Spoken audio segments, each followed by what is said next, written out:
Hi guys, આ છે આપણા 100 ડેઝ બ્લોગ ચેલેન્જનો 70મો દિવસ. આ લાઈન કેમ ગાઈસ? કેમ કે આજે કોઈ બી હુક સ્ટેપ નથી મારી પાસે. તો સવારમાં ઉઠીને મેં એકદમ રેડી થઈ ગઈ છે. મને લાગ્યું હતું કે સાક્ષી કરતા મેં આજે પહેલા ઉઠીને તૈયાર થઈ ગઈ છે, પણ નહીં ગાઈસ, એની રજા હતી એટલે પડી રહેલી. બાકી રોજના સાક્ષી પહેલા જ નાઈને તૈયાર થાય.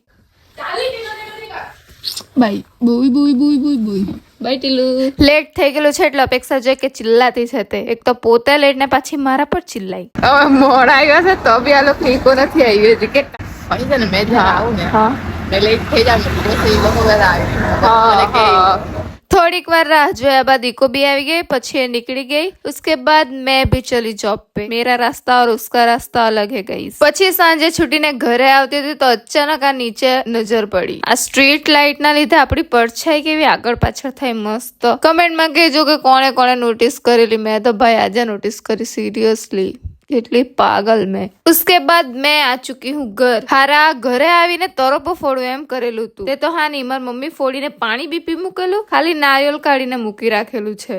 કઈ નહીં, હવે નારિયેળ ખાઈ મૂકું. બીજું હું આ છે મારી મમ્મી જે રોટલા બનાવતી છે. ત્યાર પછી મેં ખાઈ લીધા ચીખલીના ફેમસ ભજીયા. દુકાનનું નામ કોમેન્ટ કરજો કેમ કે મને નથી ખબર. પેલી ચોકડી પર છે દુકાન, આઈ થિંક જોયેલી છે પણ મને નામ નથી ખબર. ત્યાર પછી મેં બનાવી દીધી કોફી, પછી મસ્ત ગરમ ગરમ પી લીધી. મારું લાલુ ખબર નહીં કાં નાક છૂંદી આવેલું હતું, એને હલ્દી લગાવી આપી. તમારે તો હલ્દીને શું નામથી ઓળખવામાં આવે કોમેન્ટ કરજો. ત્યાર પછી મેં આવી ગઈ જીમ.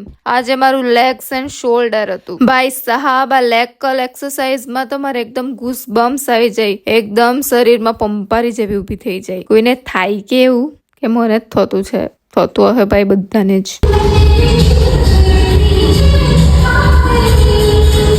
આ સોંગ પર કોણ કોણ નાચેલું? કેટલું ચાલતું ડીજે પર સોંગ ને કેટલી મજા હતી આવા સોંગ પર નાચવાની. ને અત્યારે તો ખબર નહીં હું વગાડે ડીજે વાળા. મને તો સિરિયસલી સાચું કે એક સોંગ ની એક લાઈન નહીં આવડે અત્યારના ડીજે ની. એ મને સમજ બી નહીં પડે કે મેં તો ખાલી એમ જ હાથ ઊંચા કરીને કૂદી મૂકું બસ મ્યુઝિક પર. ચલો હનુમાનજીને પગે લાગીને હવે આપણે ઘરની તરફ પ્રસ્થાન કરીએ. ઘરે આવીને મેં બનાવવા લાગી છે ચણાની ભેલ. એના હારું મેં કાંદો, ટામેટું, કાકડી, ધનિયા सब काट दिया मैंने. उसके बाद मैंने उसमें ऐड किए चने. પછી એમાં હું નાખ્યું મીઠું ને મરચાની ભૂકી. રેડી.